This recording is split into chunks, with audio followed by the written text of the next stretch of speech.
নমস্কার। আবার হাজির হলাম আপনাদের জন্য ভালো লাগা গল্প নিয়ে। আশা করি আপনারা সবাই ভালো আছেন। সবাইকে অনেক অনেক আন্তরিক ভালোবাসা জানিয়ে শুরু করছি আজকের গল্প। তারাশঙ্কর বন্দ্যোপাধ্যায়ের লেখা সেই অনবদ্য উপন্যাস স্বর্গ মর্ত। গল্প পাঠে আমি পবিত্র। তো চলুন শোনা যাক আজকের গল্প স্বর্গ মর্ত। প্রথম পরিচ্ছেদ। সুবলপুরে গোপাল ঠাকুরের আখড়ায় জন্মাষ্টমীতে খুব সমারোহ। গোপাল ঠাকুর, নাড়ুগোপাল মূর্তি, আখড়ার সেবায়েত ব্রজদাসী বষ্টমী। যেমন ঠাকুরটি সুন্দর, ঠিক তেমনি শ্রীমতী সেবায়েতটি। বয়স 44-45 হইয়াছে। 15-16 বৎসরের একটি সন্তানের জননী। তবু তাহার শান্ত স্নিগ্ধ স্মৃতে মালিন্যের ছাপ স্পর্শ করে নাই। তাহাকে দেখিলে মনে হয় 30 বৎসরের একটি যুবতী মেয়ে। লাল পেড়ে অর্থাৎ লাল পাড়ওয়ালা কাপড় পরিলে লক্ষ্মী ঠাকুরুনটি মনে হইত। গ্রামের লোকেরাই বলে এ কথা, কিন্তু ব্রজদাসী তাহাতে লজ্জা পায়। সে বলে, ও কথা বলবেন না, আমাকে শুনতে নাই, আমি যে বষ্টুমি। থান কাপড় পরিয়া, কপালে তিলক, নাকে রসকলি কাটিয়া ব্রজদাসী ঘনশ্যাম পল্লব ঘেরা আখড়াটিতে ঘুরিয়া বেড়ায়। আখড়াটি যেন স্নিগ্ধ হইয়া থাকে। তেমনি চমৎকার মানুষ। গোপালজির সেবা লইয়াই আছে। জ্বালা শুধু ছেলে দুলালকে লইয়া। এমন মা, তাহার এমন ছেলে। লোকে আড়ালে বিস্ময় প্রকাশ করে। বিস্ময়ের কথাই বটে। সব দিক দিয়াই মায়ের সঙ্গে ছেলের এমন গরমিল দেখা যায় না। এমন সুন্দর মায়ের শ্রী আর এমনটি ছোটখাটো গড়নের মা।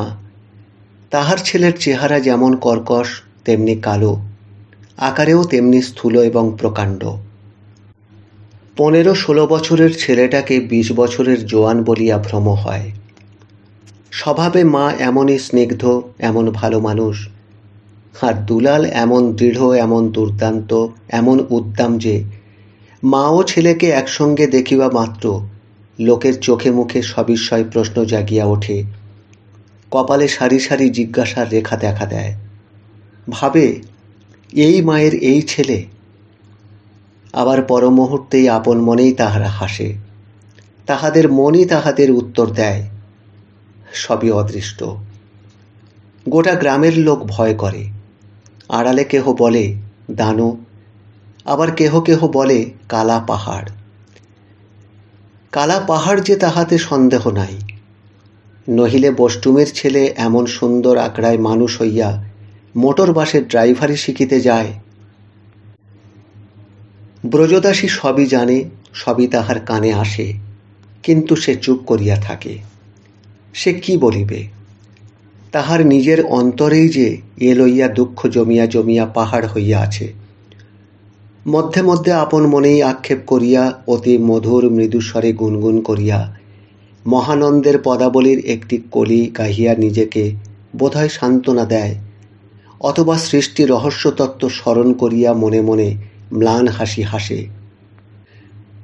সুখ দুঃখ দুটি ভাই। আবার কখনো গায়, আমি সুখেরও লাগিয়া এ ঘর বাঁধিনু, আমি সুখেরও লাগিয়া এ ঘর বাঁধিনু।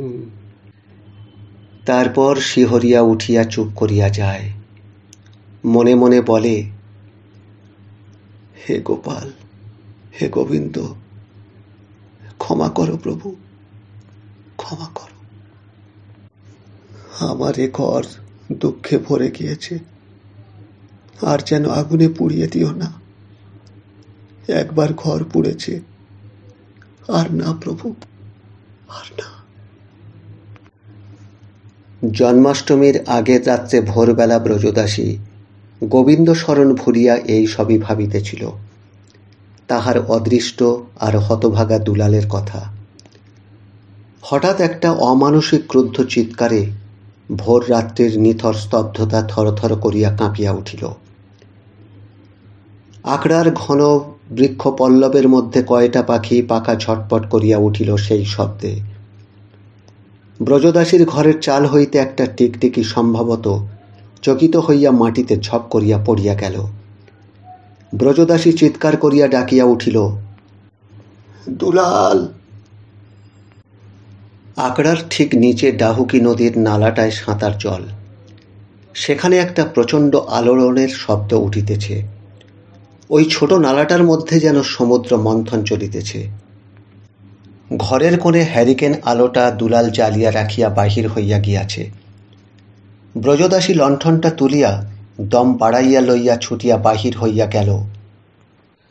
দুলাল! দুলাল!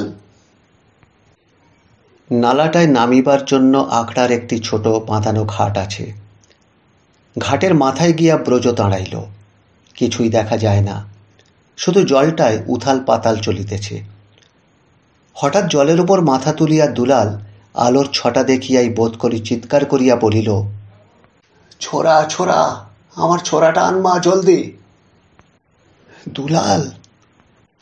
আহ, আমার ছোরাটা জলদি আন, কুমির ধরেছি বেটাকে কায়দা করে, জলদি আন। দুলাল ঘাটে আসিয়া খাড়া হইয়া দাঁড়াইয়াছে। কাঁধে কুমিরটা কামড়াইয়া আছে। দুলাল তাহাকে চিৎ করিয়া বগলে চাপিয়া ধরিয়াছে। ছোট একটা মেছো কুমির, কিন্তু তবুও কুমির তো। ব্রজ কাঁপিতে কাঁপিতেই ছুটিয়া গিয়া দুলালের ছোরাটা আনিয়া ঘাটে নামিয়া গেল। দুলাল তখন সেটাকে মাটিতে চিৎ করিয়া ফেলিয়া হাঁটু ও হাত দিয়া টিপিয়া ধরিয়াছে। সরীসৃপগুলো চিৎ হইয়া পড়িলেই শক্তিহীন হইয়া পড়ে, তাই লেজটা দিয়া আছাড় মারিবার জন্য ব্যর্থ চেষ্টা করিতেছে। দুলাল হাত বাড়াইয়া বলিল, কইতে।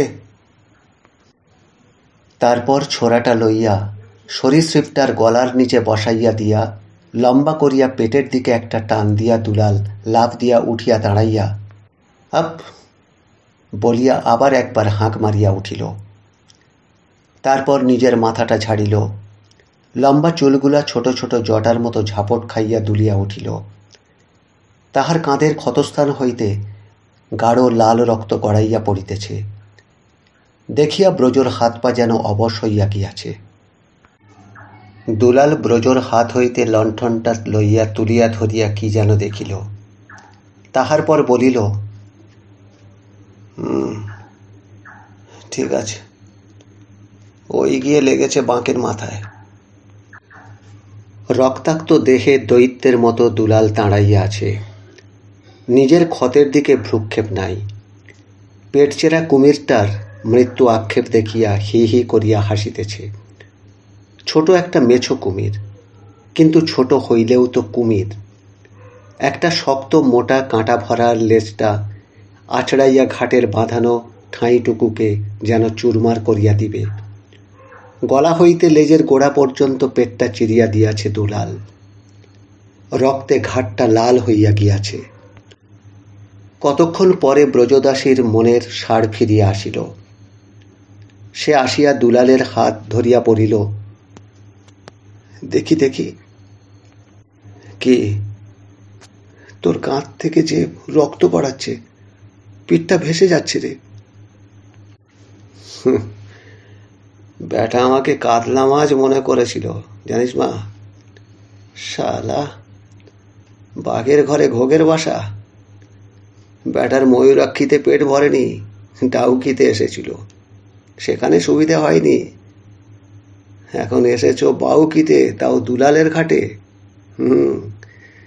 বাবা, हमारा नाम ब्रिज नंदन, ডান্ডা চলে মেরা দানাদান দানাদান। ব্যাটা খচ করে কামড়ে ধরলে ওপারে যেই না জলে পড়েছি মা, অমনি ব্যাটা কোথা ছিল শুষি এসে ধরলে কাঁধে। ভাগ্যিস সামনে পড়েছিল, তাই পিছন থেকে পায়ে ধরলে আমাকে কায়দা করে ফেলতো। তুই উঠে আয় দুলাল, উঠে আয়। দাঁড়া মা, এ ব্যাটাকে নিয়ে আমি যাব। ব্যাটার চামড়া ছাড়িয়ে নিতে হবে, ওসব অনাচার করিস না দুলাল। রাত পোয়ালে জন্মাষ্টমী, গোপালের সেবার আঁকড়া। আচ্ছা আচ্ছা, না হয় বাইরে রেখে দেবো, সকালে হই গায়ের বাইরে নিয়ে গিয়ে যা করবার করব। বলিয়া সে দুই হাতে কুমিরটাকে তুলিবার চেষ্টা করিল, কিন্তু সঙ্গে সঙ্গে অস্ফুট আর্তনাদ করিয়া ছাড়িয়া দিয়া বসিয়া পড়িল। ব্রজদাসী শঙ্কিত হইয়া প্রায় চিৎকার করিয়া ডাকিল, কি হলো রে দুলাল, কি হলো? কিছু না মা। সঙ্গে সঙ্গে ডান হাতখানা বাড়াইয়া দিয়া বলিল, একটু ধর দেখিনি। কোনো মতে উঠিয়া দাঁড়াইয়া বলিল, জানিস মা, ব্যাটা বেশ জখম করেছে, খুব রক্ত পড়েছে নয়? চল উপরে চল। আখড়ায় উঠিয়া আসিয়া দাওয়ার উপরেই সে শুইয়া পড়িল। ব্রজদাসী শুকনা কাপড় আনিতে ঘরের ভিতর গিয়াছিল, ফিরিয়া আসিয়া ডাকিল, দুলাল, দুলাল। দুলাল কোনো সাড়া দিল না। ব্রজদাসী তাহার গায়ে হাত দিয়া ডাকিল। দুলাল তখন জ্ঞান হারাইয়াছে। দ্বিতীয় অধ্যায়। জন্মাষ্টমীর দিন নরোত্তম বাবাজির কাছে এই আবেদন জানাইতে গিয়া সে কাঁদিয়া আকুল হইয়া গেল। বলিল, এই দেখুন, এই দেখুন, আমি কি করব বলুন, আমি কি করব? দুলাল যন্ত্রণায় এবং জ্বরে বেহুঁশ হইয়া পড়িয়াছিল। নরোত্তম বাবাজি কহিলেন, তাই তো ব্রজমা, জ্বরে যে বেহুঁশ। জন্তু জানোয়ারের দাঁতের নখে বিষ আছে। মনে হচ্ছে একে ডাক্তার দেখানো উচিত। আমি মহেশকে বলি সে ডাক্তার ডাকুক। মানগোবিন্দপুরের সুধীর ডাক্তার কি খবর দিক। আর ব্রজ সপ্রশ্ন দৃষ্টিতে নরোত্তম দাস বাবাজির মুখের দিকে চাহিল। বাবাজি বলিলেন, জন্মাষ্টমীর আয়োজন আমরাই 5 জনে না হয় করে নিচ্ছি মা। তোমার মন আজ চঞ্চল, তুমি বরং তোমার দুলালের কাছেই বসে থাকো। ওর কাছে তো একজন কারোর থাকা দরকার, কাজ করবার লোকের তো অভাব নেই। জন্মাষ্টমী পর্বে গোবর্ধনপুরের এই গোপালের আখড়ায় সমারোহ হইয়া থাকে।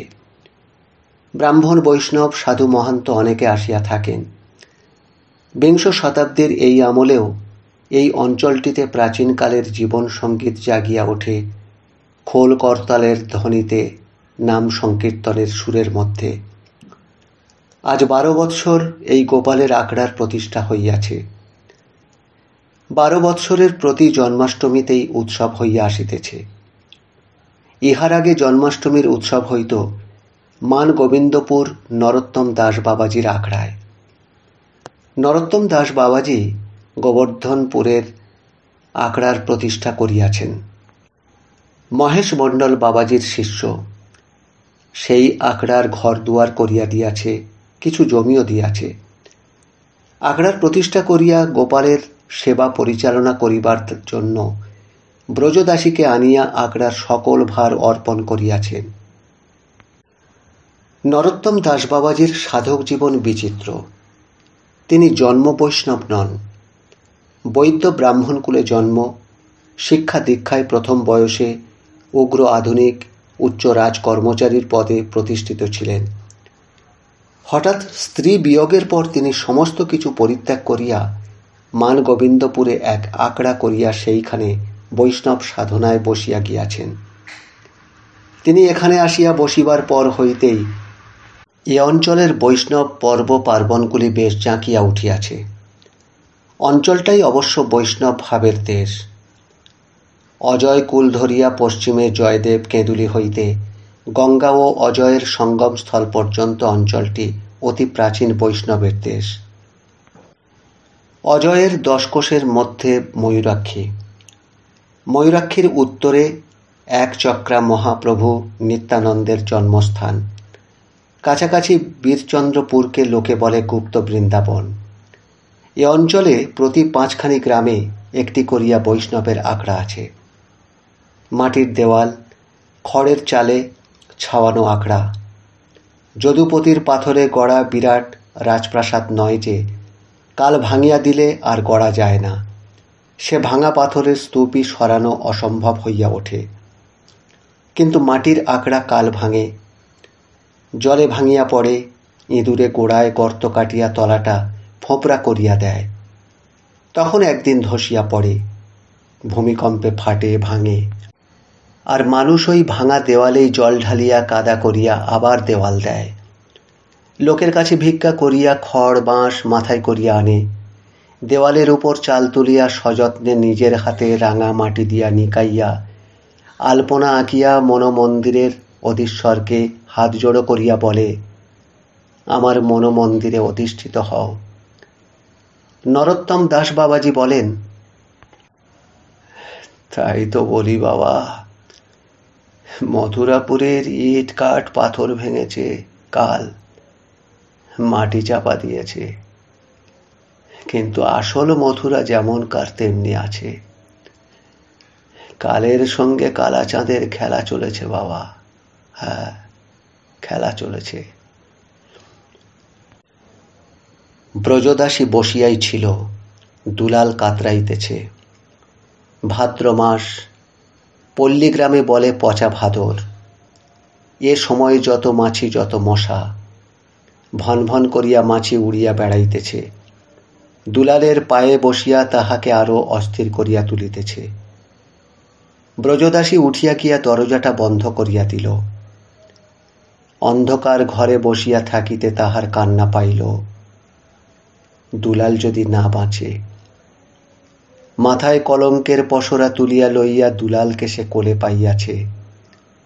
সেই 16 বৎসর পূর্বের কথা তাহার মনে পড়িয়া গেল। হ্যাঁ, অপরূপ একটি সুখ নীড়। হঠাৎ সে নীড় তাহার ভাঙিয়া গেল। তাহার বৈষ্ণব তাহাকে পরিত্যাগ করিল। আর যখন করিল তখন তাহার বয়স 28। কৈশোরে যৌবনে যে রূপ তাহার ছিল, সে রূপে তখন মালিন্য পড়িয়াছে। এ অপরাধে তাহাকে পরিত্যাগ করিয়া নূতন বৈষ্ণবী যুবতী ঘরে আনিয়া তুলিল। লজ্জায়, অভিমানে, ধিক্কারে, ক্ষোভে সেও ঘর হইতে বাহির হইয়া পড়িল। কোথায় বাহির হইয়াছিল তাহার কোনো স্থিরতা ছিল না। পথে বাহির হইয়া চলিয়াছিল, পথের পর পথ পিছনে ফেলিয়া চলিয়াছিল। গৃহস্থের দুয়ারে দুয়ারে গান গাহিয়া ভিক্ষা করিত। গানই ছিল তাহার মূলধন। গান শুনিয়া লোকে কাঁদিত, তাহাকে ছাড়িতে চাহিত না। বলিত, আর একখানা গাও। ব্রজদাসী না বলিত না। আবার গান ধরিত। গান শেষ করিয়া বলিত, এইবার আসি মা। গৃহস্থের গৃহিণী, বধূ, কন্যা সকলেই সমস্বরে সস্নেহে নিমন্ত্রণ জানাইত, আবার এসো যেন। ব্রজদাসী হাত জোড়ো করিয়া বলিত, আসবো মা, আবার ফেরবার সময় আসব। তারপর গ্রাম হইতে বাহির হইয়া, মাঠ পার হইয়া, গ্রামান্তরে প্রবেশ মুখে এদেশের ছায়াঘন পুষ্করিণীর ঘাটে নামিয়া হাত মুখ ধুইয়া বিশ্রাম করিত।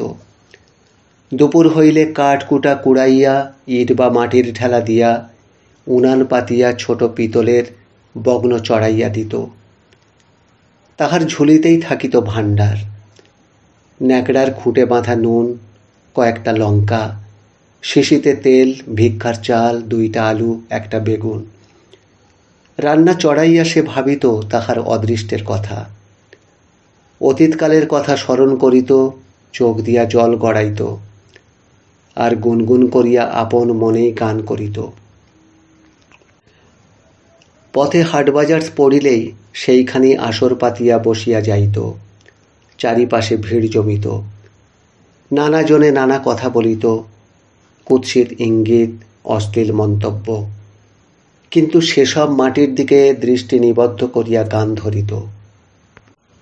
তাহার গানের মহিমায় মানুষগুলির মনে উচ্ছৃঙ্খলতা, কুৎসিত লালসা আপনেই শান্ত হইয়া আসিত, ভাবান্তর ঘটিত। মুহূর্ত পূর্বে যাহারা কুৎসিত ইঙ্গিত করিয়াছিল তাহারাই দীর্ঘ নিঃশ্বাস ফেলিত। যাহারা অশ্লীল মন্তব্য করিয়াছিল তাহারাই বলিত, আহা। ভনিতায় আসিয়া মহাজনের নাম উচ্চারণ করিয়া সে যখন কপালে হাত ঠেকাইয়া প্রণাম জানাইত, তখন তাহারাও তাহার সঙ্গে প্রণাম জানাইত। আর মধুর হাসিয়া সে নমস্কার জানাইয়া বলিত, আপনাদের দয়া প্রভু। তারপর হাসিয়া বিদায় লইয়া আবার সে পথ চলিত। হঠাৎ একদিন এক গাছতলায় বসিয়া তাহার কান্না পাইল। কেননা এমনি করিয়া আর কতদিন ঘুরিবে সে? আর এমনি করিয়া কি ঘোরা যায়? ঘরে বিতৃষ্ণা জন্মিয়া মনের ক্ষোভে সে পথে বাহির হইয়াছিল, কিন্তু সে পথ যে আর সহ্য হইতেছে না। মনের ক্ষোভ যেন জুড়াইয়া আসিয়াছে। তবে সে কোথায় যাইবে? অকস্মাৎ একদিন সে যেন ডাক শুনিল। হঠাৎ তাহার মনে হইল সে বৃন্দাবন যাইবে। মনে মনে নিজেকেই বলিল, হায় রে পোড়া কপাল আমার, কোথায় যাইব এ কথা নাকি ভাবিতে হয়। জয় রাধা গোবিন্দ, জয় রাধা গোবিন্দ বলিয়া সে সঙ্গে সঙ্গেই উঠিয়া দাঁড়াইয়াছিল। সে সময়টা ছিল মধ্যরাত্রি। হ্যাঁ, তাহার বেশ মনে আছে। এক গৃহস্থ বাড়িতে আশ্রয় লইয়াছিল। ইচ্ছা হইয়াছিল সেই মুহূর্তেই সে পথে বাহির হইয়া পড়ে, কিন্তু পারে নাই। গৃহস্থ বাড়ি, দরজা বন্ধ করিয়া ঘুমাইতেছে। সে দরজা খুলিয়া যাইবে কি করিয়া? চোর বদমাসের কথা দূরে থাক, দরজা খোলা পাইয়া কুকুর বিড়াল ঢুকিলে অনিষ্ট হইবে, আর সে অপরাধের দায় তো পড়িবে তাহার উপর। তাই সমস্ত রাত্রিটা বসিয়া কত কল্পনা করিয়াছিল। পদব্রজেই সে শ্রীধাম বৃন্দাবন যাইবে, দেবতার চরণে গিয়া গড়াইয়া পড়িবে, নিজেকে সে বিসর্জন দিবে। তাহার মনে আছে, বিদায় লইয়া সে সেদিন যতখানি তাহার শক্তি ততখানি দ্রুতপদে চলিতে শুরু করিয়াছিল, ঠিক যেন ঊর্ধ্বশ্বাসে ছুটিয়াছিল। তাহার মনে আছে, একবার একটা গিরগিটি তাহার গায়ে পড়িয়াছিল। সন্ধ্যার সময় গাছতলা দিয়ে চলিবার পথে অতর্কিতে একেবারে গাছের উপর হইতে ঝপ করিয়া তাহার কাঁধের উপর পড়িয়াছিল। তারপর সে কি আতঙ্ক, সে কি অন্তরাত্মার চমক! যাহার এমনভাবে কখনো কিছু পড়ে নাই, সে মর্মান্তিক মুহূর্তের অবস্থা উপলব্ধি করিতে পারিবে না। ঠিক এমনি করিয়াই দুলাল তাহার বুকে ঝাঁপাইয়া পড়িল। সে কি দিন!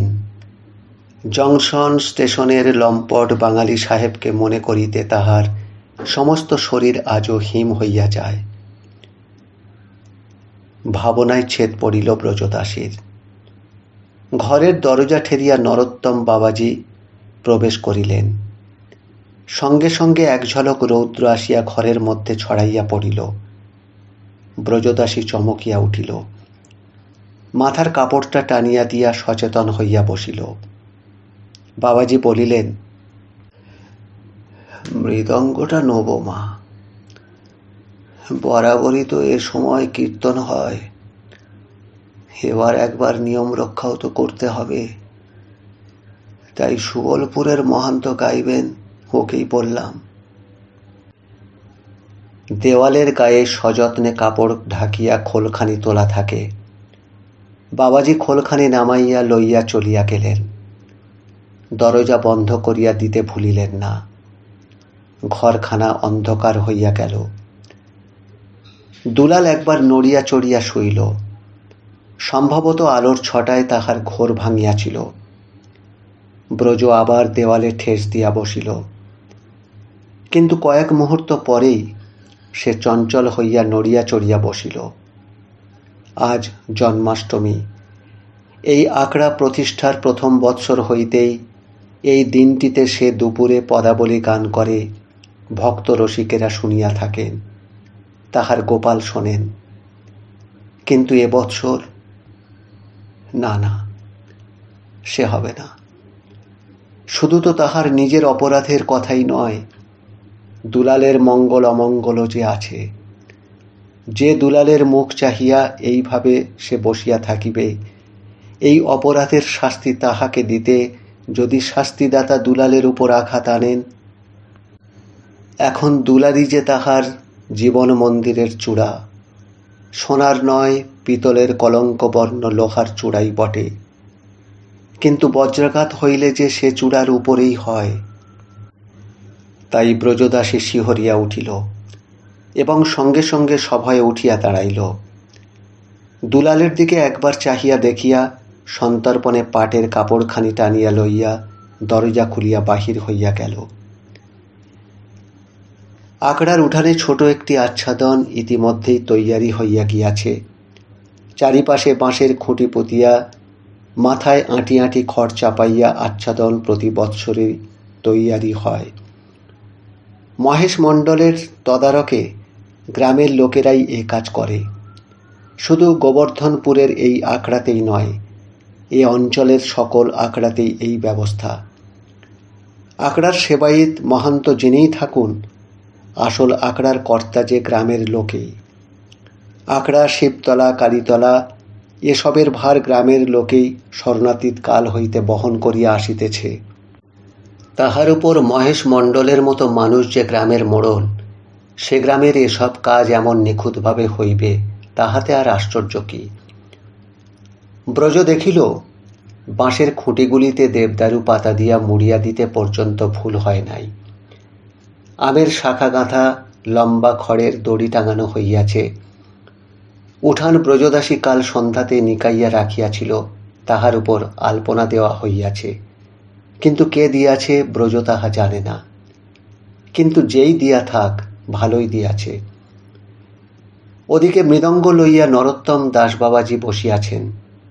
অন্য বৈষ্ণব মহান্তরা একে একে বসিতেছেন। ব্রজ আসিয়া সকলকে ভূমিষ্ঠ হইয়া প্রণাম করিল। নরোত্তম বাবাজি মৃদঙ্গটি সামনে রাখিয়া হাত জোড়ো করিয়া গোবিন্দ স্মরণ করিতেছিলেন।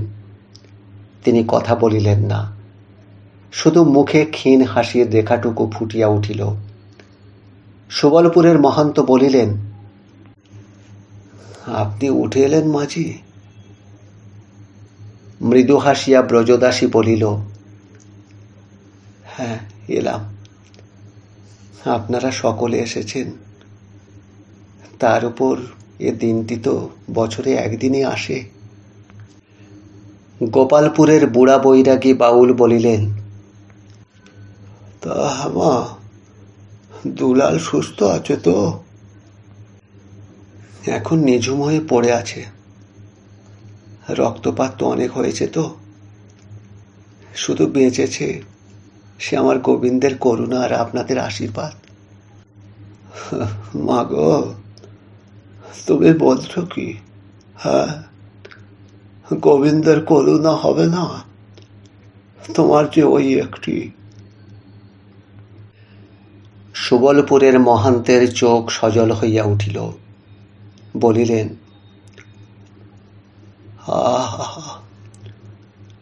পিতৃহীন বালক, মায়ের একমাত্র ভরসা, তাঁর করুণা হবে না?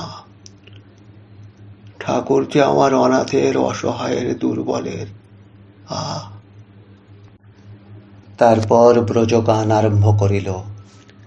প্রথমে গৌরচন্দ্রিকা, তারপর কৃষ্ণলীলা। জন্মাষ্টমী দিবসে শচীনন্দনের পূর্বজন্ম স্মৃতি মনে জাগিয়া উঠিয়াছে। তিনি ভাবে বিভোর হইয়া সেই দিনের মহোৎসবের কথা স্মরণ করিতেছেন। ভাদ্র মাসের কৃষ্ণপক্ষের অষ্টমী রাত্রি ঘন দুর্যোগে আচ্ছন্ন। সমস্ত পৃথিবী দুর্যোগের বিভীষিকায় আচ্ছন্ন ত্রস্ত, আর তাহারই মধ্যে কারাগার অপার্থিব জ্যোতিতে উদ্ভাসিত করিয়া আবির্ভূত হইয়াছেন।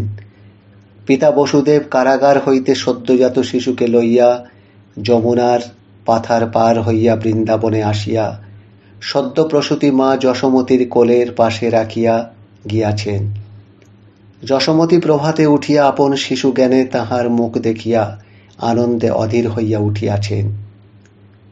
তারপর সমগ্র ব্রজমণ্ডলে পরমোৎসবের সাড়া জাগিয়া উঠিয়াছে। শচীনন্দনের মনে পড়িতেছে মা যশোদার আনন্দ বিভোর মুখমণ্ডল। মনে পড়িতেছে মাতৃবক্ষের অমৃত স্বাদের স্মৃতি। তিনি নিজেই আজ কাঁধে দই ঘোলের ভার লইয়া নাচিতেছেন, যেমন নাচিয়াছিল সেদিন ব্রজপুরের গোপেদের দল। ব্রজর মনে পড়িতেছিল নিজের কথা। সেই দুর্যোগের রাত্রিতে পথে গাছের তলায় দুলালকে কোলে পাইয়া নির্নিমেষ নেত্রে সে পূর্ব দিগন্তের পানে চাহিয়াছিল। রাত্রির অবসান হইল। স্বস্তির নিঃশ্বাস ফেলিয়া দৃষ্টি ফিরাইয়া চাহিয়াছিল এক রত্তি বয়স্ক শিশুটির মুখের দিকে। মনে পড়িতেছে সেই ক্ষণের মনের অবস্থার কথা। অকস্মাৎ একটা ক্রুদ্ধ আর্ত চিৎকারে সকলে চমকিয়া উঠিল। একটা আগুনের তড়িৎ গতি হলকা বহিয়া কুয়াশা মণ্ডলকে ছিন্ন ভিন্ন করিয়া দিল। ব্রজ চমকিয়া উঠিল। দেখিল দুলাল টলিতে টলিতে বাহির হইয়া আসিয়াছে। দাঁতে দাঁত টিপিয়া ক্রুদ্ধ চিৎকার করিয়া সব ছিঁড়িয়া খুঁড়িয়া দিতে চাহিতেছে। দুলালের ক্রোধ বুনো মহিষের মতো, তাহার কণ্ঠস্বর বন্য পশুর মতো কর্কশ উচ্চ। রাগ হইলেই তাহার দাঁত বাহির হইয়া পড়ে আর দাঁতে দাঁত ঘষে। দুলালের ক্রোধে ক্ষোভের চেয়ে হিংস্রতার পরিমাণ বেশি। মহান্ত নরোত্তম দাস বাবাজি বলিলেন, ব্রজ ওঠো মা, ওঠো, আমি অনুমতি করছি, ওঠো। ব্রজ কোনো উত্তর দিল না, গান গাহিয়াই চলিল। ব্রজ গান শেষ করিয়া প্রণাম করিল। তারপর উঠিয়া ঘরের দিকে চলিয়া গেল কাপড় ছাড়িতে। একবার ফিরিয়া দেখিল না, কাহাকেও জিজ্ঞাসা করিল না দুলাল গেল কোথায়। মহেশ মণ্ডল অগ্রসর হইয়া আসিয়া বলিল, ভেবো না মাঝি, সে বাগদেবুড়ের বাড়ি গিয়ে উঠেছে। আমি ডাক্তার নিয়ে আসছি। পথে দেখি টলতে টলতে চলেছে। গিয়ে বাগদি দিদির দাওয়ায় শুয়ে বললে, আমাকে মরতে ঠাঁই দিবি একটুকু বাগদি দিদি? ওখানেই আছে মা। থামো মোড়ল, আমাকে আর শুনিও না। ওর নাম আমি শুনতে চাই না, ওর মুখ দেখতে চাই না। তুমি। সে আরো কিছু বলিতে গিয়া হঠাৎ থামিয়া গেল। বেচারি মহেশ বিষণ্ণ হাসিয়া মাথা হেঁট করিয়া সরিয়া আসিল। নরোত্তম দাস বাবাজি হাসিয়া বলিলেন, থাক মহেশ, থাক। ব্রজ আজ অত্যন্ত দুঃখ পেয়েছে। সে বেশ ভালো আছে তো? ডাক্তার দেখানো হয়েছে না দেখালে না? হ্যাঁ, ওখানে ডাক্তারকে নিয়ে দেখালাম। আমাকে দেখে ভয়ঙ্কর চিৎকার। তারপর ডাক্তারবাবুকে দেখে ঠান্ডা হলো। ডাক্তারবাবুর সঙ্গে তো খুব পরিচয়। ডাক্তার বললেন, ওর জন্য দিনে 1-2 আয়োডিনের তুলে আমাকে দিতে হয়। কিছু না কিছু করে রক্তপাত করবেই ও। বেশ করে ধুয়ে ভালো করে বেঁধে ছেঁধে দিলেন। বললেন তো ভয় নেই। ও ভালো। সন্ধ্যাবেলা আমি নিজে গিয়ে ফিরিয়ে আনবো খন। না, বলিয়া ব্রজদাসী ঘরের মধ্যে চলিয়া গেল। বাবাজি মহেশ মণ্ডলকে বলিলেন, তাই তো মহেশ, ব্রজদাসীর জীবনটা অশান্তিময় করে দেবে বলে মনে হচ্ছে। ওর ছেলে যে আর বাঘ মানবে বলে মনে হচ্ছে না। তাই তো আমরা। বাবাজি কথা শেষ করিলেন না, কিন্তু যাহা বলিতে চাহিয়াছিলেন মহেশের কাছে সে অজ্ঞাত রহিল না। মহেশও দীর্ঘ নিঃশ্বাস ফেলিলেন। তারপর মৃদু স্বরেই বলিলেন, আমি আর কি বলবো প্রভু, ভেবে পাই না, ভগবান। তারপর আর বলিতে পারিলেন না। কয়েক মুহূর্ত পর গলা পরিষ্কার করিয়া লইয়া বলিলেন, মা যে ছিলেন ওর সামনে তাই বলতে পারি নাই। বাবা, কি চণ্ডালের মতো কথাবার্তা, ভগবানকে কটু বাক্য, গোপাল বিগ্রহকে সে। মহেশ চুপ করিয়া গেল। দুলাল চিৎকার করিয়া বলিয়াছে, আমি যাচ্ছি মরে, যন্ত্রণায় ছটফট করছি, আর একটা মাটির ঠাকুর নিয়ে মা হয়ে যে মাতামাতি করে সে রাক্ষসী, মনে হয় ওই ঠাকুর। মহেশ শিহরিয়া উঠিয়া দুলালকে বলিয়াছিল, না না, ও কথা বলো না বাবা, বলো না, বলতে নাই, ছি।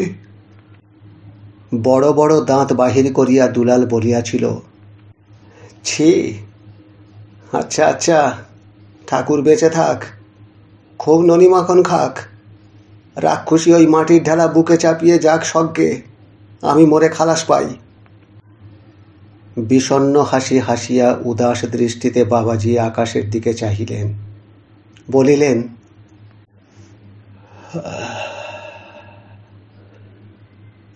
আমি দায়ী একরকম মহেশ। ছেলেটাকে যদি আমি। ব্রজ বলিল,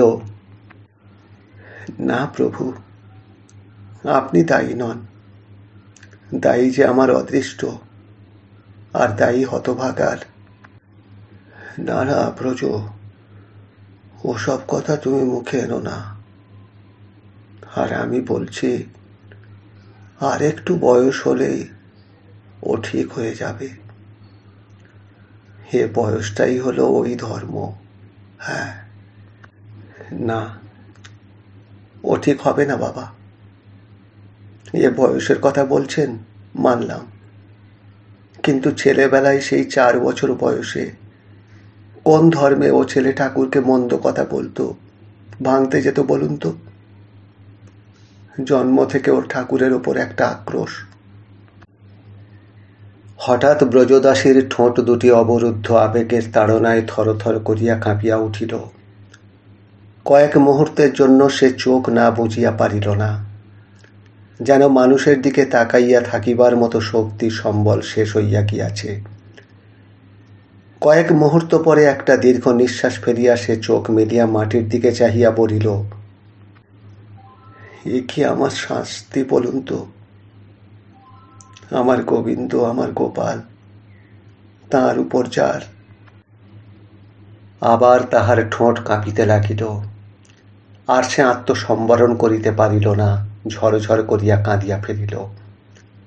বাবাজি একটু হাসিলেন, এটুকু যেন তাঁর মুদ্রাদোষ, সুখেও হাসি, দুঃখেও হাসি।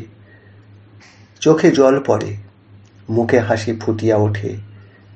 সে হাসি যে দেখে তাহার কান্না পায়। মহেশ মণ্ডল বোধহয় আর সহ্য করিতে পারিল না, চলিয়া গেল। ব্রজও চোখ মুছিয়া চলিয়া গেল রাত্রের অনুষ্ঠান আয়োজনের কাজে। উনান ধরিয়া উঠিয়াছে, ময়দা, গুড়, তালের মাড়ি সবই প্রস্তুত। তালের বড়াগুলি ভাজিয়া ফেলিতে হইবে, সে বুক বাঁধিয়াছে।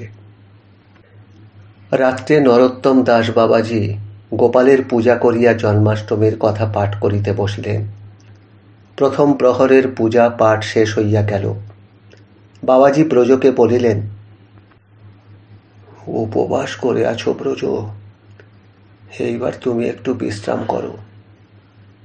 যদিও ঘুমোতে নেই, তবু একবার গড়িয়ে নাও, যাও। হ্যাঁ বাবা, যাই।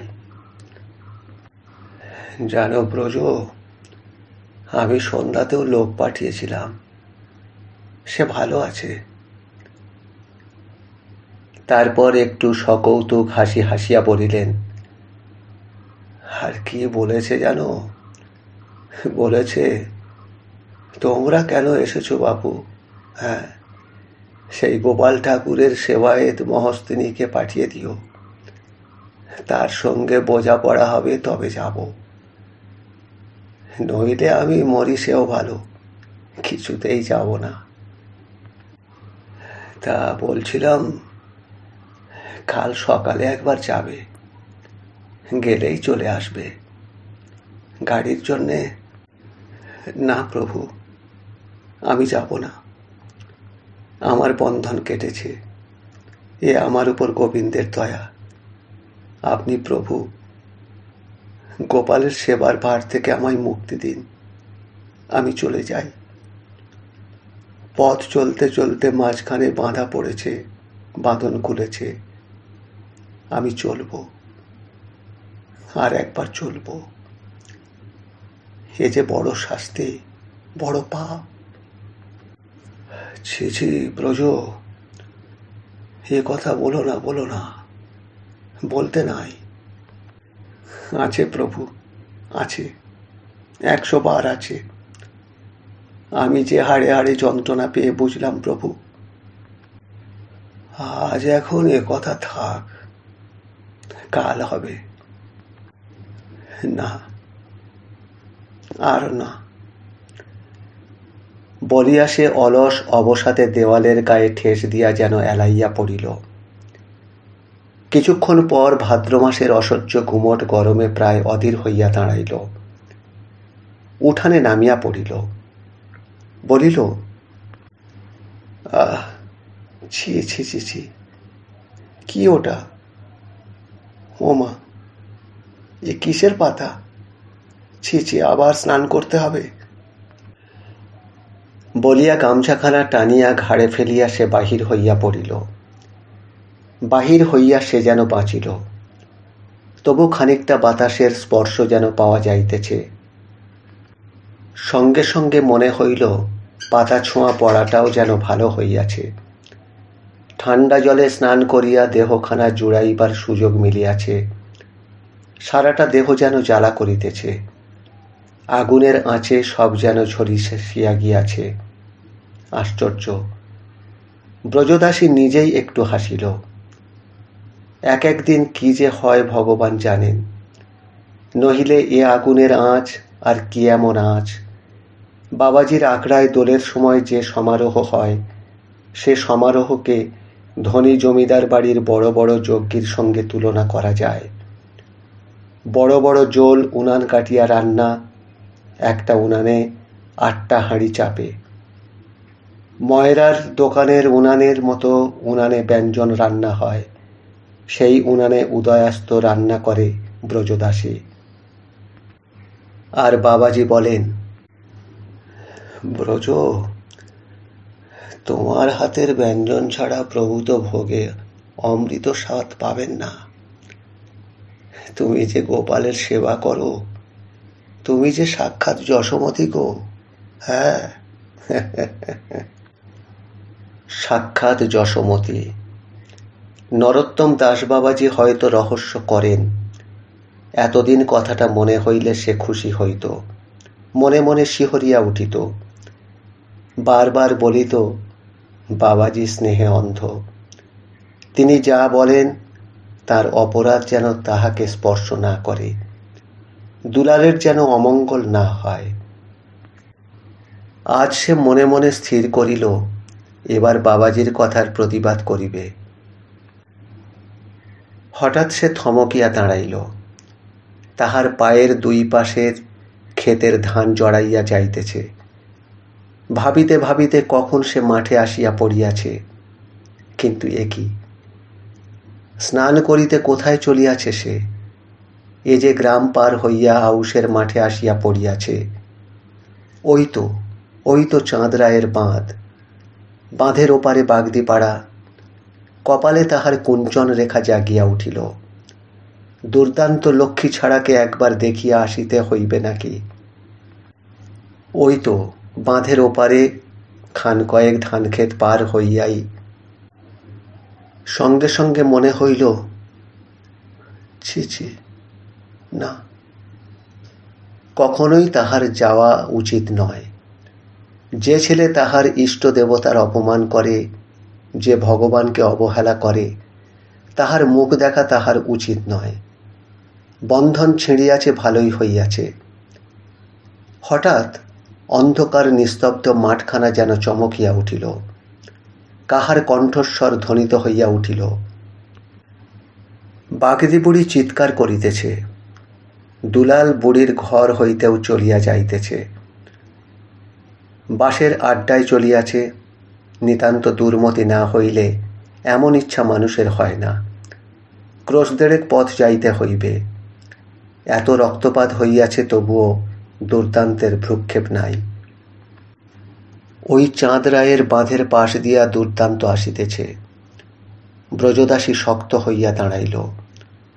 পরমুহূর্তেই ধান ভরা ক্ষেতের মধ্যে বসিয়া পড়িয়া আত্মগোপন করিল। যাক, তাহাকে দেখিতে পাইলে দুর্দান্তটা ভাবিবে সে তাহারই খোঁজে আসিয়াছিল।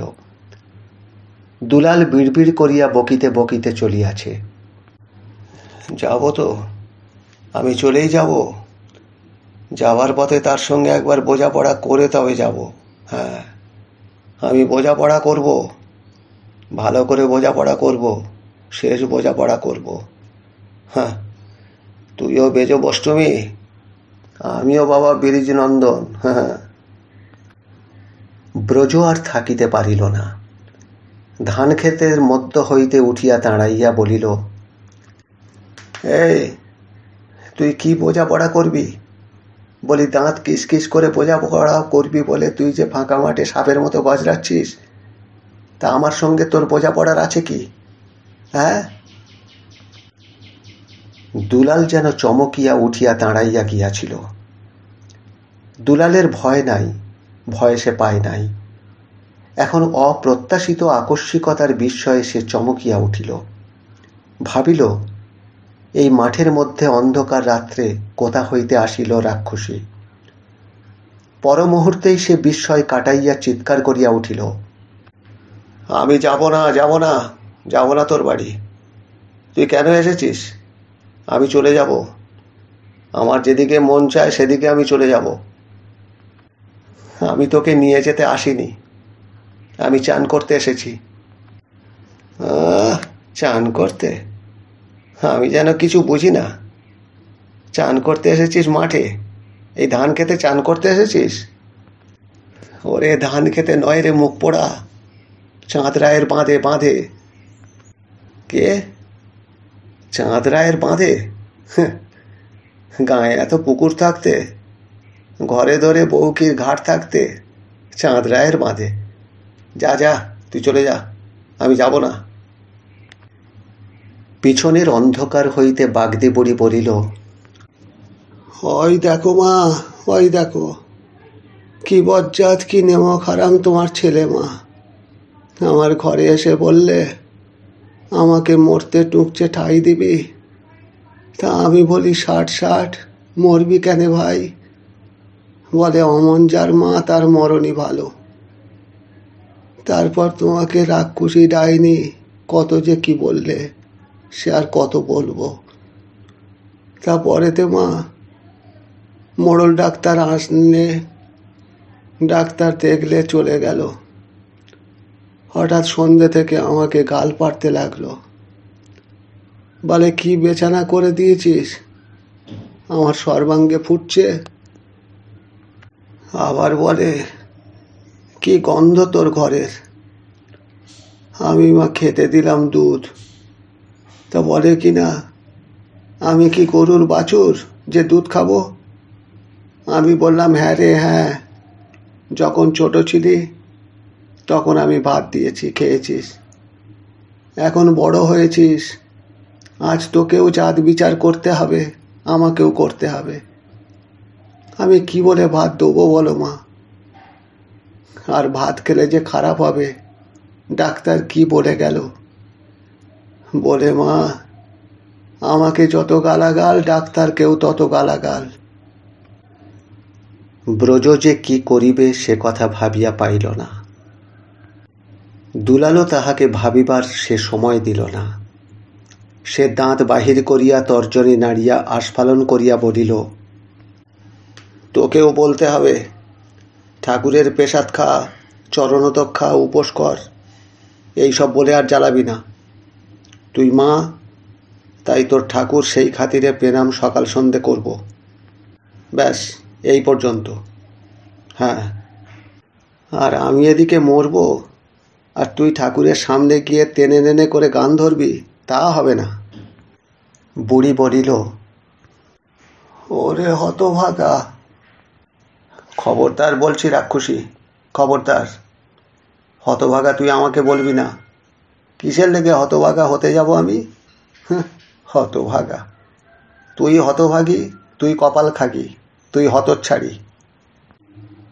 বুড়ি হাসিয়া ফেলিল, বলিল, আচ্ছা ভাই আচ্ছা, তুমি না হয় ভাগ্যবান পুরুষ, তুমি। হ্যাঁ নিশ্চয়, হতভাগা হতচ্ছাড়া। খবরদার ওসব বলবি না আমাকে। আচ্ছা বেশ, বলবো না। এখন চল দেখি, বাড়ি চল। ভাত দিতে হবে কিন্তু। আরে দেবো, চল। তবে আমাকে ধর। সে কি রে, ধরতে হবে? এই যে এক্ষুনি চলে যাচ্ছিলি বাসের আড্ডায়, পাকা 1.5 ক্রোশ পথ। না পারতাম রাস্তায় পড়ে মরে থাকতাম। কাল সকালে খবর পেয়ে গিয়ে বুক চাপড়ে কাঁদতিস, ওরে দুলাল বাবা রে। চুপ, ঠাস করে এক চড় দেবো তোর মুখে।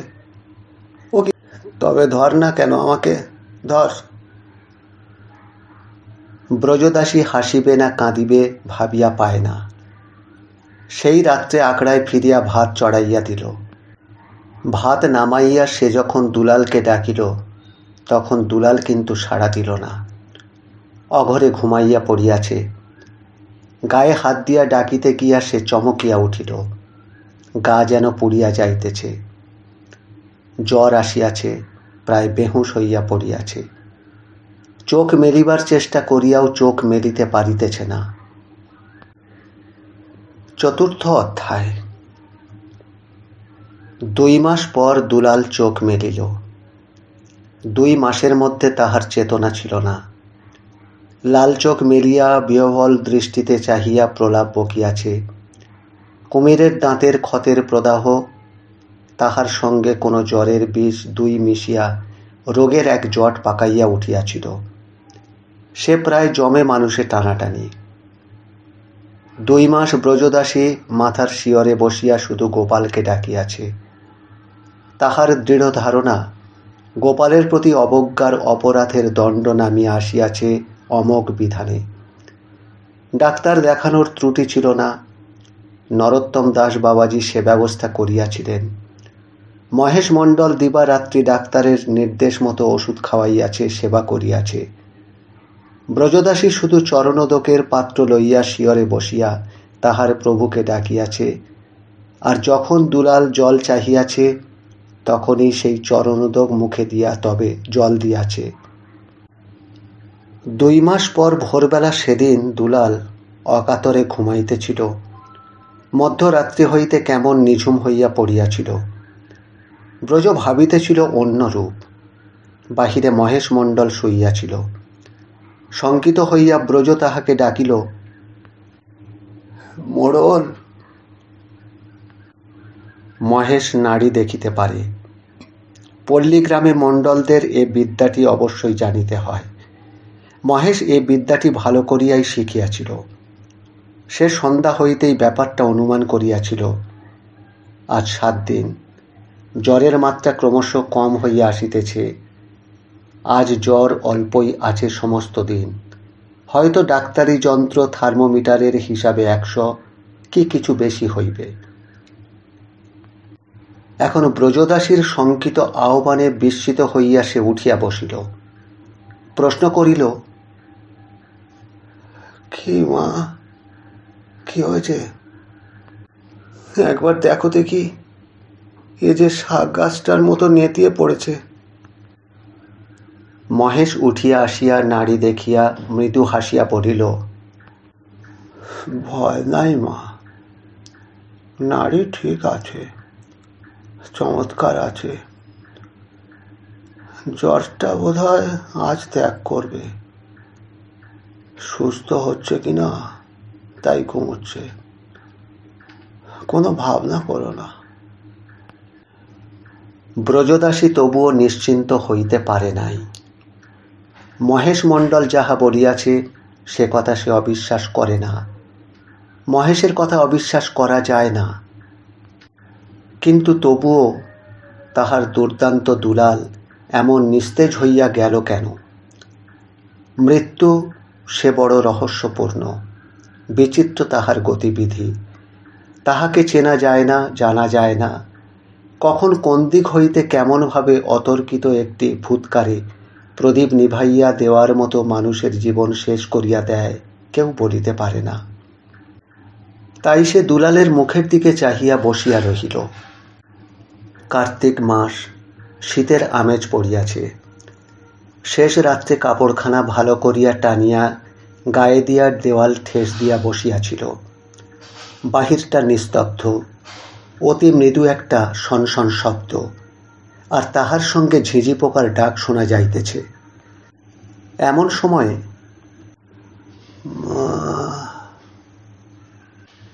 ব্রজদাসী চমকিয়া উঠিল।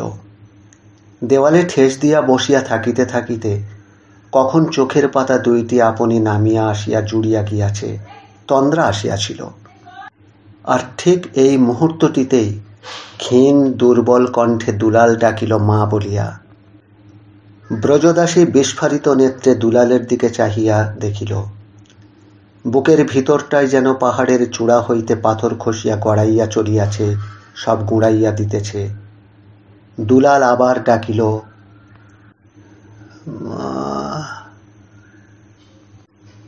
দুলালের চোখ দুইটি শরতের আকাশের মতো ঘোর মুক্ত, পরিচ্ছন্ন, মালতী ফুলের পাপড়ির মতো শুভ্র প্রসন্ন। ব্রজদাসীর মুখের পানে গাঢ় অনুরাগে একাগ্র দৃষ্টিতে চাহিয়া থাকার মধ্যে চৈতন্য প্রদীপ শিখার মতো জ্বলিতেছে। ব্রজদাসী দুলালের কপালের উপর ঝুঁকিয়া পড়িয়া গাঢ় আবেগে আপনার ঠোঁট দুইটি চাপিয়া ধরিল। শীতল স্নিগ্ধ কপালখানি। সে ডাকিল, দুলাল। দুলাল এবার 2 হাত তুলিয়া মায়ের গলা জড়াইয়া ধরিল। ব্রজদাসী অঝর ঝরে কাঁদিতেছিল। দুলাল বলিল, কাঁদিস না মা, বড় অসুখ করেছিল আমার, নয়? ব্রজদাসী শুধুই কাঁদিল, কথার উত্তর দিতে পারিল না। দুলাল কিছুক্ষণ চুপ করিয়া থাকিয়া বলিল, আমাকে সেই কুমিরে ধরেছিল জন্মাষ্টমীর দিন।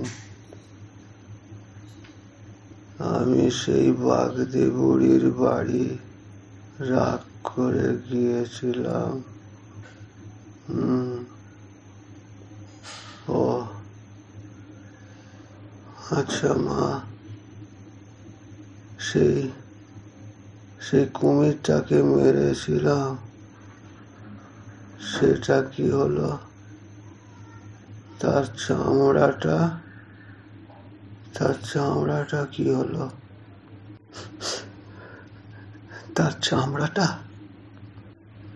হ্যাঁ, তার চামড়াটা যদি নষ্ট হয়ে থাকে তো ভালো হবে না। আচ্ছা পাগল তো তুই। কেন?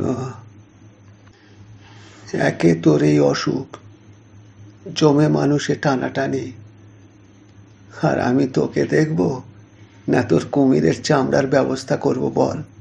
হ্যাঁ, তাছাড়া বাবা, এটা বৈষ্ণবের ঘর, গোপালের আশ্রয়।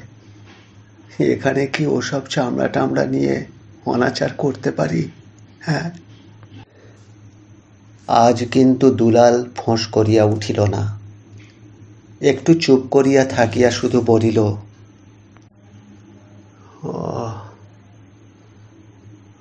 বেটা মেছো কুমির, আমার পিঠে দাগ করে দিলে। আর একটু নীরব থাকিয়া ব্রজ আবার বলিল, নিজে এত দুঃখ পেলি বাবা, আমাকে এত দুঃখ দিলি। আজ 2 মাস ঠায় তোর শিয়রে বসে আছি। প্রতিক্ষণে মনে হয়েছে আমার চন্দ্র সূর্য যেন এই নিভে গেল। এতেও যদি তোর জ্ঞান না হয় দুলাল, তবে আর তোকে আমি কি বলবো বল? ওরে, তুই বৈষ্ণবের ছেলে, ঘরে গোপালজির সেবা, তুই তাঁকে মানিস না, তার সেবাতে তোর মন নাই। শুধু কলকারখানা, কোথায় মোটর, কোথায় হাঙ্গামা হুজ্জত, এই নিয়ে তোর মাতামাতি। ওরে, এসব তোর সইবে কেন? তুই ভালো হয়ে ওঠ বাবা, নিজের ধর্মে নিজে থাক, আমার প্রাণটা জুড়োক, তোর মঙ্গল হবে, ভালো হবে। হ্যাঁ রে বাবা। বলিয়া ব্রজদাসী তাহার কপালে হাত বুলাইতে লাগিল। সকালবেলা চোখে আলো লাগিয়া দুলালের ঘুম ভাঙিল, আবার সে ঘুমাইয়া পড়িয়াছিল। ব্রজদাসী উঠিয়া স্নান সারিয়াছে। 2 মাস পর আজ পরিপাটি করিয়া গোপালের ঘর মার্জনা করিয়া ধুইয়া মুছিয়া একটি প্রসাদী করবী ফুল লইয়া দরজা খুলিয়া ঘরে প্রবেশ করিতেই দুলালের ঘুম ভাঙিল। মাথার শিয়রে বসিয়া ব্রজ বলিল, এই দেখ, মনে মনে গোপালকে প্রণাম কর বাবা, আশীর্বাদই দেব, কর। দুলাল মায়ের মুখের দিকে চাহিল, এক দৃষ্টে চাহিয়া রহিল। এমন নিষ্পলক দৃষ্টি দেখিয়া ব্রজদাসী শঙ্কিত হইয়া ডাকিল, কি হলো দুলাল? তাহার ভয় হইল, আবার রোগের কোনো নূতন উপসর্গ দেখা দিল নাকি। দুলাল ঘাড় নাড়িয়া ইঙ্গিতে উত্তর দিল, কে? তুই এমন করে চেয়ে রয়েছিস কেন বাবা? হ্যাঁ? দুলাল বলিল, তোর কি চেহারা হয়েছে? তোরও জ্বর হচ্ছে নাকি? হ্যাঁ। ব্রজ কাঁদিয়া ফেলিল। সঙ্গে সঙ্গে ঠোঁট দুইটির প্রান্তে প্রান্তে বিচিত্র হাসির রেখা ফুটিয়া উঠিল। দুলাল বলিল,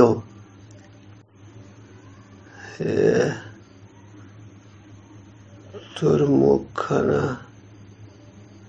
কালি মাখা হয়ে গিয়েছে। হোক, নে, এখন আশীর্বাদ নে, গোপালকে মনে মনে প্রণাম কর। দুলাল কোনো প্রতিবাদ করিল না, হাত দুইটি কপালে ঠেকাইয়া প্রণাম করিল। ব্রজদাসী ফুলটি কপালে ঠেকাইয়া দিয়া বলিল, মনে মনে বল, আমার অপরাধ হয়ে থাকলে তুমি মার্জনা করো। এই দেখ, এত সব বলতে পারবো না। না বাবা, তোকে বলতে হবে। তুই জানিস, উনি তোকে বাঁচিয়েছেন রে। হ্যাঁ, ডাক্তার ভর্তির সাধ্যই ছিল না। এই দেখ, নইলে আমি মাথা খুঁড়ব তোর পায়ে। মাথা খুঁড়বি আমার পায়ে? হ্যাঁ হ্যাঁ, আমার যে কথা সেই কাজ। বল, আগে বল। আচ্ছা, বলছি, বল। বলেছি, আমি আমি মনে মনে বলেছি। না, তুই আমাকে শুনিয়ে বল। সে আমি পারবো না, কখনো না। তোকে পারতে হবে দুলাল, পারতে হবে। তুই আমাকে জিজ্ঞাসা করছিলি না আমার চেহারায় কেন এমন হলো, আমার জ্বর হচ্ছে কিনা? ওরে, জ্বর নয়, জ্বর নয়, জ্বালা। তোর শিয়রে 2 মাস জেগে বসে থেকেছি, আর দুশ্চিন্তার জ্বালায় জ্বলে আমার এই অবস্থা হয়েছে। তুই বিশ্বাস কর বাবা, ঘরের কোণে কোণে আমার মনে হতো কালো কালো কি সব দাঁড়িয়ে থাকতো। আমি ভয় পেতাম, আর গোপালকে ডাকতাম, কাঁদতাম। সঙ্গে সঙ্গে দেখেছি সেই ছায়াগুলো যেন মিলিয়ে যেত। তোকে বলতে হবে, বল। দুলাল কেমন যেন হইয়া গেল। সে হাত জোড়ো করিয়া মৃদুস্বরে কথাগুলি বলিয়া গেল। শেষ করিয়া সে লজ্জায় সারা হইয়া গিয়া বলিল, দেখ, বললাম তো মনে মনে বলেছি, তা মানবে না। এইসব আবার মুখ ফুটে বলা যায় নাকি? বলিয়া সে পাশ ফিরিয়া শুইল। ব্রজদাসী হাসিয়া ঘর হইতে বাহির হইয়া গেল। অন্য পথ্যের দিন ব্রজদাসী প্রথমেই দুলালের হাতে তুলিয়া দিল গোপালের নৈবেদ্যের একটি আতপ কণিকার প্রসাদ। বলিল, এই নে, আগে প্রসাদ মুখে দে, তারপর প্রসাদী হাত মাথায়, বুকে, পেটে বুলিয়ে নে। দুলাল ভক্তি সহকারেই সেই প্রসাদ কণিকা লইয়া ভাতের থালাটি টানিয়া লইল। পুরানো মিহি চালের ভাত, নিরামিষ ঝোল একটু। দুলালের মনে হইল অমৃত। ব্রজদাসী ছোট একটি পাথর বাটিতে একটু আমসত্ত্ব গুলিয়া নামাইয়া দিল। বলিল, অনেকটা গরম রয়েছে, ভাতে বাতাস দেব? দুলাল চোখ বুজিয়া রসাস্বাদন করিয়া খাইতেছিল।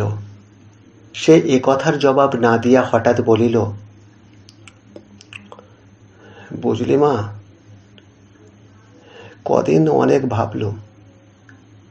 কি রে? তোর কথাই শুনবো, বুঝলি? ব্রজদাসী কথাটা ঠিক ধরিতে পারিল না। তবুও তাহার মন এ কথায় যেন আনন্দে ডগমগ করিয়া উঠিল। ছোট এতটুকু কথা, কিন্তু আজ ব্রজদাসীর কাছে কথাটা অনেক। দুলাল আজ অন্নপথ্য করিয়াছে, মন তাহার প্রসন্ন হইয়াই ছিল। সেই প্রসন্নতার উপরে আনন্দের স্পর্শ যেন দিঘির শান্ত কালো জলে দক্ষিণা বাতাসের প্রবাহে হিল্লোল বহাইয়া দিল। আলোর ছটার একটা ঝিকিমিকি তুলিয়া চঞ্চল হইয়া উঠিল। কৌতুক চঞ্চল হইয়া ব্রজদাসী কথাটা সঠিক না বুঝিয়াও ছেলেকে ঠাট্টা করিয়া বসিল। বলিল, আহ, হায় হায় রে। সঙ্গে সঙ্গে একটা দীর্ঘ নিঃশ্বাসও ফেলিতে ভুলিল না। দুলাল সবিস্ময়ে ভ্রু কুঁচকাইয়া জিজ্ঞাসা করিল, কি হলো? আবার একটা দীর্ঘ নিঃশ্বাস ফেলিয়া ব্রজদাসী বলিল,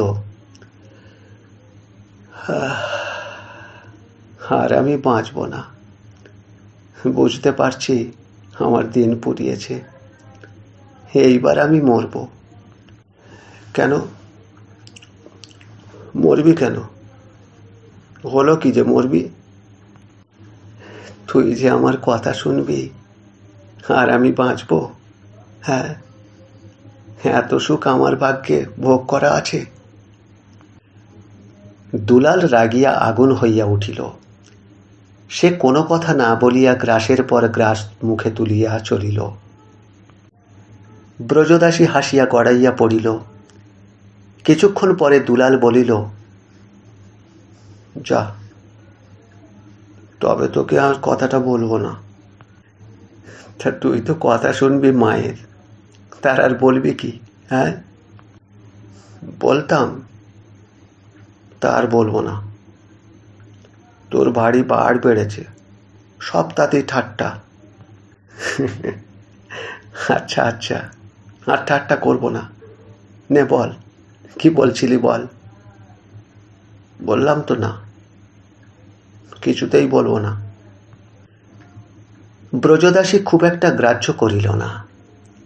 যদিও এ কথা দুলালের মুখে তো নূতন নয়।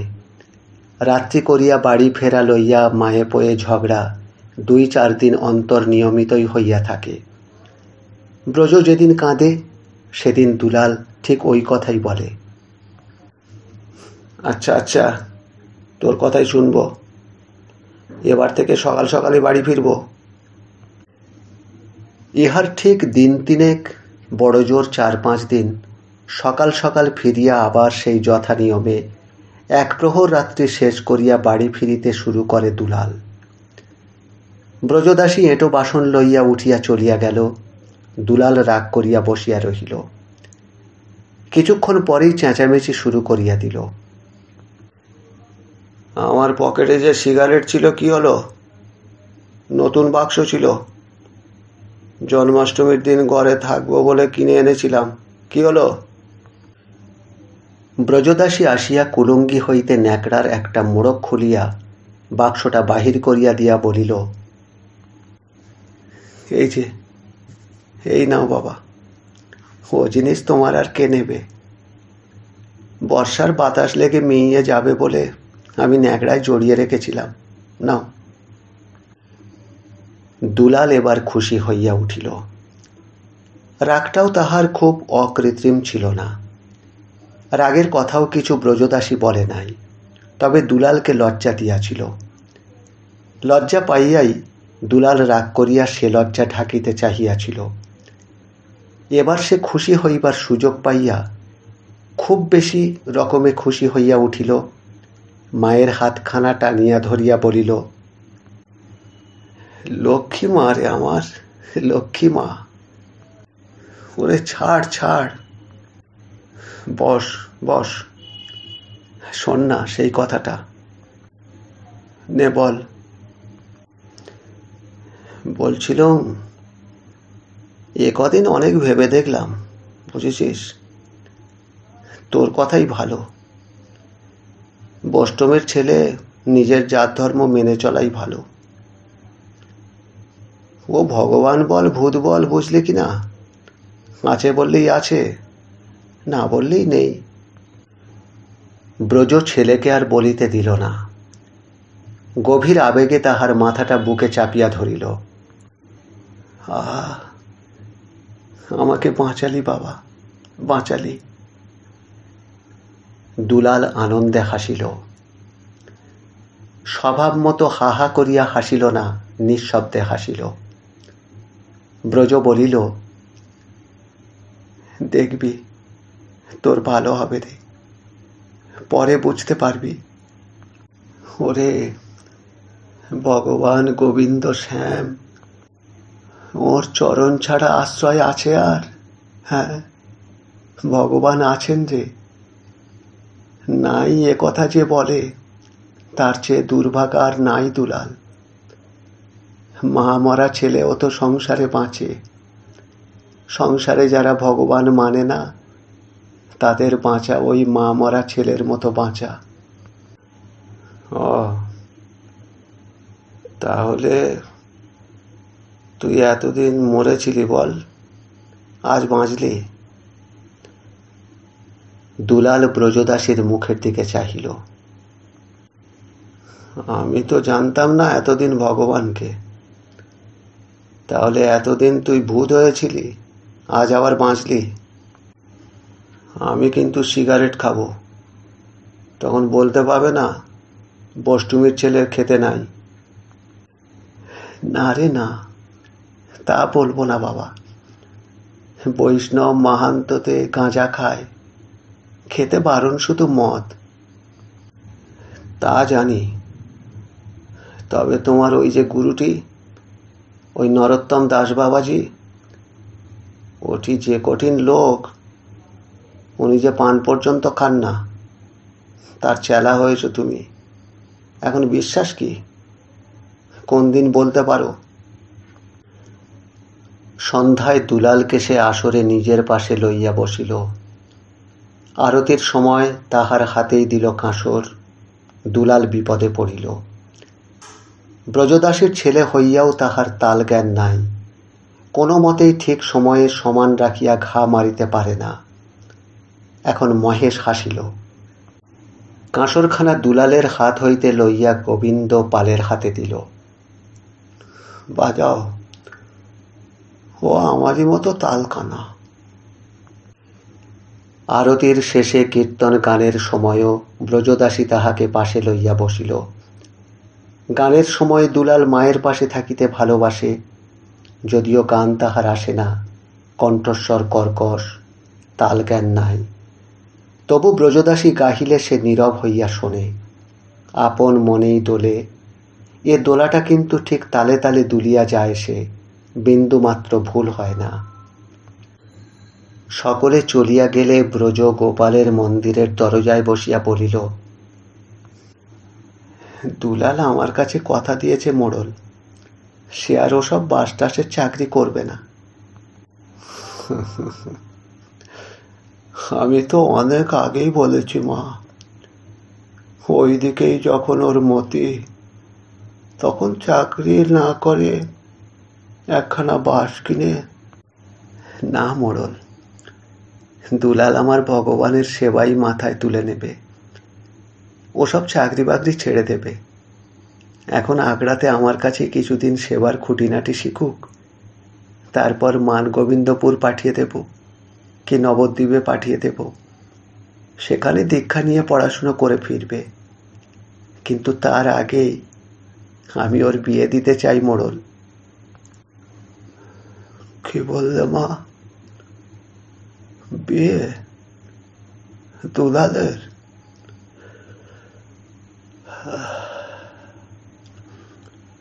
মহেশ যেন কথাটা বলিতে গিয়াও পারিল না। একটা দীর্ঘ নিঃশ্বাস ফেলিল, বলিল,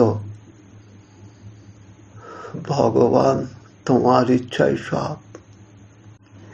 না মোড়ল, আমি ওসব কথা শুনব না। ভালো একটি মেয়ে দেখে মালা চন্দনের ব্যবস্থা করো, ওকে আমি ভালো করে বাঁধব। হ্যাঁ। মহেশ চুপ করিয়া রহিল। ব্রজ আবার বলিল, কি হলো? চুপ করে থাকলে তো চলবে না।